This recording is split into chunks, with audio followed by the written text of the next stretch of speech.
Y ahora le damos la palabra al senador Jorge Enrique Robledo, 6 veces elegido mejor senador del país, arquitecto de profesión, un hombre que quizás fue la primera persona en el Congreso de la República y de pronto en la vida política del país en denunciar los graves estragos que el libre comercio y los tratados de libre comercio iban a causar sobre el agro. Esto hace 20 años era un debate teórico. Hoy ya no hay debate teórico, hoy ya hay unos hechos incontrovertibles que le dan la razón a personas como Jorge Enrique Robledo, a quien le doy la palabra. Siga, senador. Perdón, yo no me aguanto las ganas de decir una cosa. El próximo martes hay un debate que ha citado el senador Jorge Enrique Robledo con el ministro Carrasquilla, que es el que está, el martes 18, que está promoviendo la reforma tributaria y está promoviendo el castigo a las clases trabajadoras de Colombia. Entonces los invito a estar pegados a la televisión. Mejor dicho, eso está para alquilar balcón. El hombre que arruinó, ¿cuántos municipios? 117 municipios con el cuentico de unos bonos del agua. Entonces hay que estar pendientes de ese debate el próximo martes. Perdone la cuña. Bueno, con mis saludos muy especiales a todos ustedes, señoras y señores, me complace mucho estar aquí esta tarde acompañándolos un rato en esta importante audiencia que ha promovido el senador Gómez, Leonidas Gómez. En muy buena hora, senador, los veo a estos nuevos congresistas santanderianos pues haciéndose sentir aquí en el Congreso de Colombia. Señor presidente Laza, ¿cómo está? Oscar Gutiérrez, ¿qué hay? ¿Cómo han estado todos los dirigentes del sector agropecuario? Es que vengo como a la carrera, entonces estoy como un poco deslumbrado. Pero bueno, me alegra muchísimo estar aquí con ustedes. E insisto en saludar el interés que se está planteando en Santander por que este tema se mire de cerca, y en Boyacá, bueno, y en todas partes. Llevamos muchos años hablando de los problemas de la panela y nada que ningún gobierno propone una solución. Ahora, yo voy a hacer un par de comentarios que seguramente ya se hayan hecho, pero que tienen que ver con insistir en cuáles son las causas de la crisis, porque si uno no conoce cuál es la causa de los problemas, pues no los puede solucionar. Si uno piensa, uno no va donde el médico a que el médico le diga dónde le duele, uno cuando llega donde el médico ya sabe dónde le duele. Uno va donde el médico es a que le diga por qué le duele y cómo quitarse el dolor. Y si el médico se equivoca en por qué le duele a uno, está uno muerto, porque si le dice que piensa que tiene gripe y lo que tiene es un cáncer, pues le da una aspirina y ahí queda listo. Entonces yo aquí voy a seguir insistiendo en una cosa en la que he insistido en todos estos años en el Congreso. Este tema de la panela en la Comisión Quinta, que es de Asuntos Agrarios, lo hemos tratado muchas veces, es mucho lo que hemos hablado de esto. Yo pues, en su momento promoví la creación de la unidad panelera. ¿Se acuerdan el paro panelero grande de hace un poco de años? Ahí estuvimos también acompañándolo, etcétera. Es un tema, digamos, que ha estado muy cerca de mis intereses, todas las luchas agrarias y cafeteras. Y aquí al final lo que tenemos es un problema que es relativamente simple de visualizar. Pues, ¿qué es lo que sucede? Lo que sucede es que los costos de producción son inferiores a los precios de venta. Eso es así de simple. Esa es la crisis. O sea, se produce a un precio y se vende a un precio inferior o insuficiente para que haya una utilidad. Ese es el resumen del asunto. Ningún negocio, ni agrario ni industrial, puede funcionar de esa manera. Si yo hago zapatos y me vale 1.000 pesos producir un par de zapatos y los vendo en 800, pues estoy camino de la quiebra y del empobrecimiento y de la ruina. Bueno, y eso es lo que le está pasando en este momento a la panela, le pasa más o menos cíclicamente en medio de grandes dificultades. Entonces, al final, ¿cuál es el lío que estamos teniendo aquí? ¿Por qué los costos son tan altos y por qué los precios son tan bajos?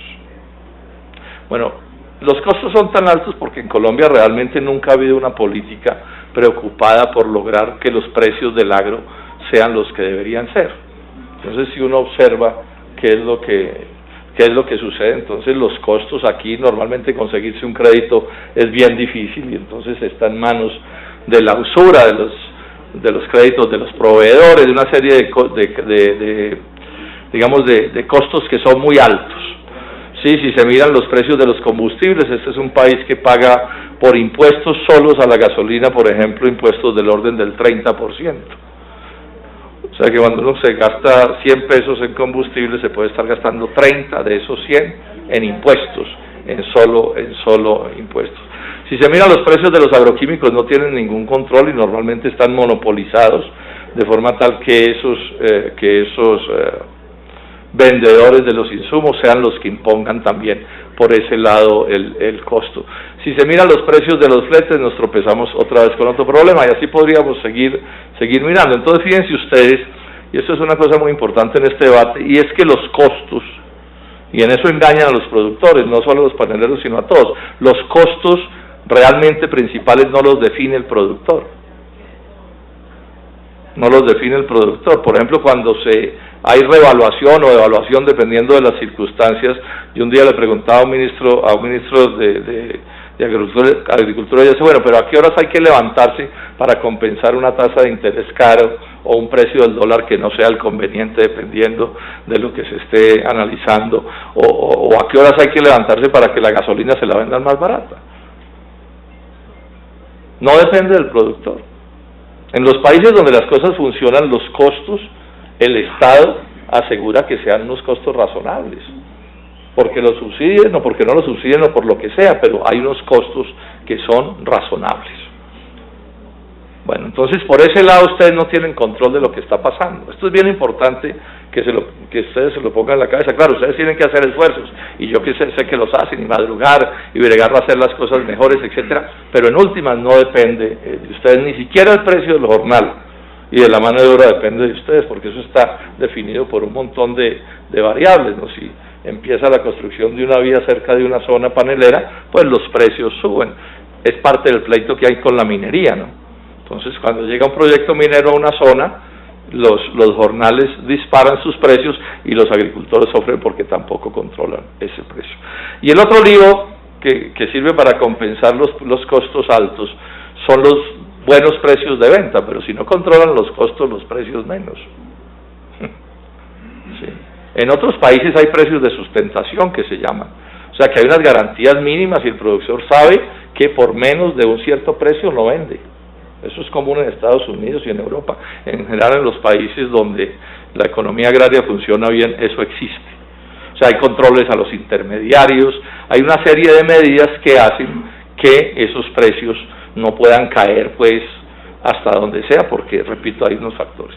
Pero aquí además hay una cosa que se ha convertido en una distorsión de los precios supremamente grandes, que son las políticas de apertura que empezaron desde el gobierno de César Gaviria hacia acá.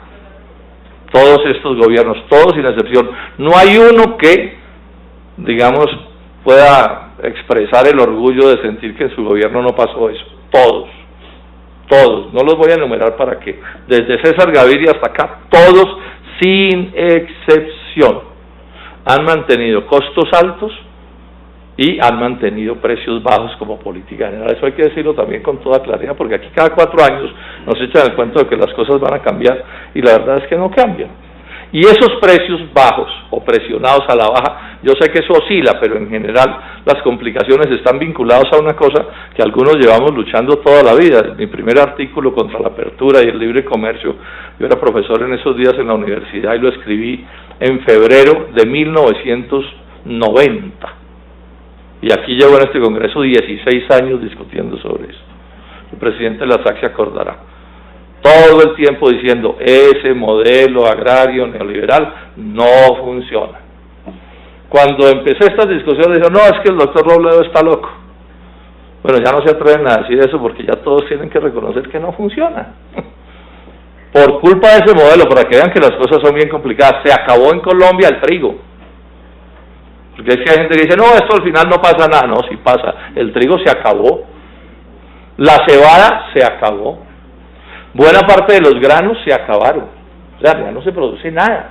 ¿Sí? Ya no hay ni quien hable de eso. Eso es lo más grave que puede suceder. En Colombia ya no hay un campesino, un empresario que se pare y diga, bueno, ¿qué pasó con el algodón? Por decir alguna cosa, porque ese también se está acabando. O por el trigo, no, lo liquidaron. Bueno, y eso puede terminar sucediendo en este sector. Esos no son cuentos. Entiendo que ya han hablado de eso en la mañana de hoy. O sea, si las importaciones de azúcar se mantienen o siguen creciendo, y lo mismo las de alcohol carburante, las de etanol, la crisis de la panela está cantada. A mí hay gente que me ha regañado, pero ¿y usted cómo es que defiende la producción azucarera? Yo he dicho es que primero, yo defiendo que se cree riqueza en el azúcar. Yo no soy amigo de que se cierren las empresas, por grandes que sean, porque además es la manera de defender a los jornaleros del azúcar. Pero también he dicho una cosa, mis queridos colegas, si se hunde el azúcar, cae encima de la panela. Primero se acaba la panela que el azúcar, mejor dicho. Entonces una sola cosa, es que esto es todo adjunto. Inclusive no solo está la relación entre los endulzantes, ¿sí? Azúcar y panela, hay otras relaciones agrícolas que también tienen que ver con esto. Porque en muchas ocasiones las fincas no son solo paneleras, pueden tener otros cultivos allí, y si no tienen la posibilidad, entonces ni siquiera tienen ese amortiguador. Y esto tiene una explicación muy simple, que son las importaciones de productos extranjeros.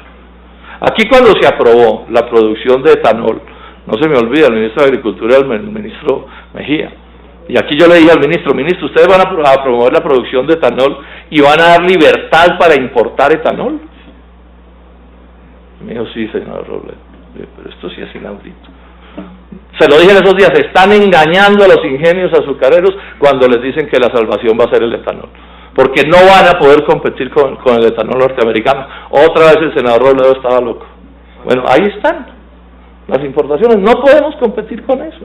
Y eso empieza a presionar, además de las importaciones de azúcar, que también han crecido, y si no hay más es porque hemos luchado para que no haya más, y están pensando a ver cómo nos llenan de azúcar australiano, para poner un ejemplo. En eso están, en esa conspiración están, y todo eso es contra ustedes. En general no hay mercado mundial de la panela, y eso es una cierta suerte, pero hay mercado mundial del azúcar. Bueno, para no mencionar que buena parte, digamos, de los dulces que están entrando de Estados Unidos, para poner un ejemplo, entran endulzados no con azúcar, sino con jarabe de maíz, que es una manera de presionarlos a ustedes, porque todo eso al final se termina transmitiendo una relación de los unos con los otros. Si este tema, se los digo con toda franqueza, no somos capaces de corregirlos, esta crisis va a ser cada día peor. Porque además el gobierno tampoco maneja el precio del dólar, entonces a veces el precio del dólar ayuda y a veces complica, dependiendo de las circunstancias. Y ustedes, o sea, yo les insisto, ustedes no controlan nada, pero sí les exigen que no se quiebren. Y cuando se quiebran, no les va mal, no, que son unos perezosos, son unos vagos, que son ineficientes. Un discursito reaccionario contra los productores. Retardatario, de verlos como unos incapaces, como unos inútiles, que no saben hacer las cosas. Mentiras, los incapaces y los inútiles son los que gobiernan. Que no gobiernan pensando en el interés nacional, sino en el interés extranjero. Esa está toda la historia de este asunto. Este es un país que lo manejan los importadores, los intermediarios, los banqueros, los que no saben lo que ha sido nunca darle un golpe a la tierra, ni trabajar en nada realmente productivo. Esa es la triste realidad. Muchos de ellos auténticos charlatanes, que no están preocupados por las cosas y los problemas de la gente real. Este es el punto que tenemos. Y voy a terminar diciendo esto. No me hago ninguna ilusión con este nuevo gobierno, porque todo lo que me dicen los análisis es que no van a corregir nada. Al que pusieron de ministro de Agricultura era un gran importador de productos agrícolas extranjeros a Colombia. Eso era lo que representaba, o lo que representa. Así se pongan el ropaje que se pongan. No se nos olvide una cosa, un pollo es un maíz con alas, un grano de maíz con alas o de soya. Y ese es uno de los grandes negocios de importación a Colombia, es ese. Porque además la mentira que solamente yo entiendo que aquí lo estaban planteando es que Colombia va a vivir solo de la minería. Mentiras. Ese cuento nos lo echaron todos estos años. No, es que vamos a ver de minería, que se acabe el agua aquí, en este Congreso. El ministro que negoció el TLC con los Estados Unidos me lo dijo en la cara: senadora, ¿usted quién le ha dicho que hay que producir la comida en Colombia? Si tenemos petróleo, tenemos carbón, con eso conseguimos los dólares para pagar los alimentos que traigamos desde el exterior, y se acabó el asunto. Como Chávez, sí. No, ni siquiera como Chávez. La desgracia venezolana en esta cosa viene desde hace 100 años. Lo que pasa es que ahora se habla pues de Venezuela, antes no se hablaba, pero todos sabemos que Venezuela nunca ha sido un productor de alimentos, porque toda la vida ha tenido la enfermedad holandesa de vivir del petróleo. Entonces ahora pues que se habla tanto entonces que la culpa es de estos últimos gobiernos. No, eso viene desde antes, y estos gobiernos también están en el mismo lío, pero eso lo llevan haciéndolo por lo menos 100 años, desde Juan Vicente Gómez, que empezaron a encontrar petróleo en ese país. Entonces mi conclusión es que tenemos que seguir luchando para que el Estado cambie su política agraria. Necesitamos cambiar la política agraria.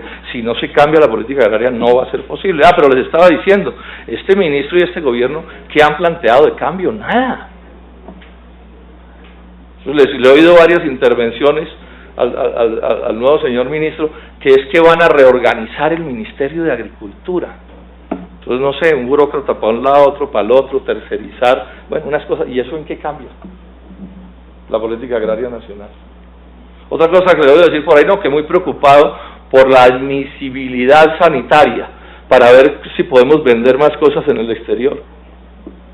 Si es que no tenemos nada que vender, coca es lo único, cocaína. Esa es la triste realidad de esta historia.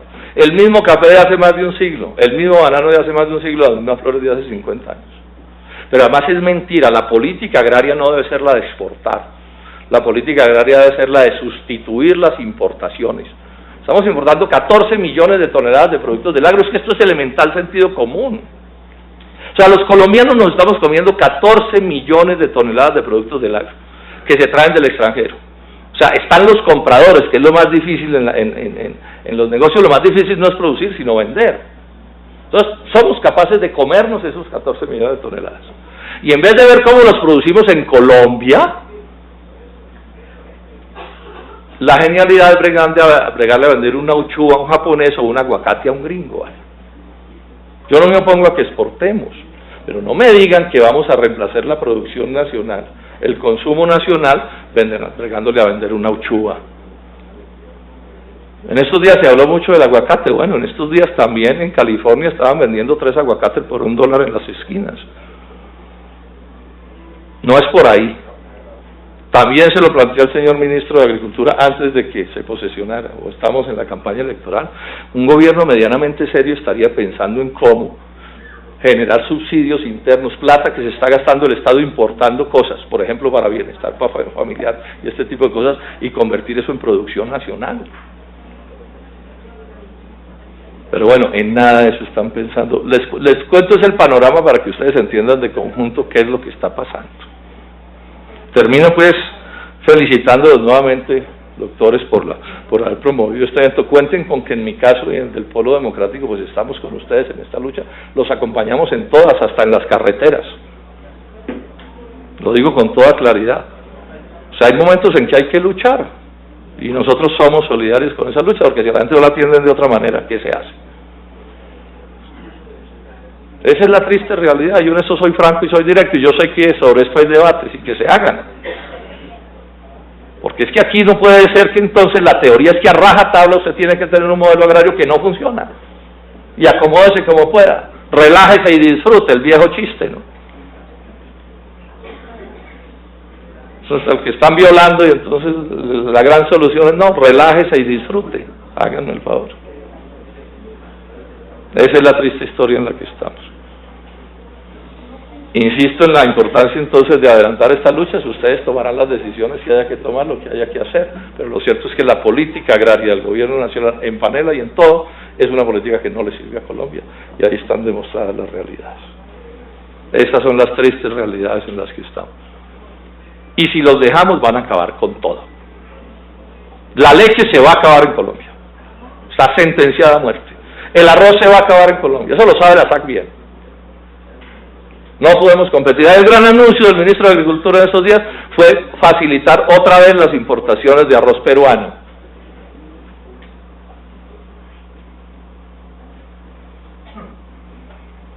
Eso es lo que está pasando en Colombia. Bueno, creo que me estoy alargando mucho.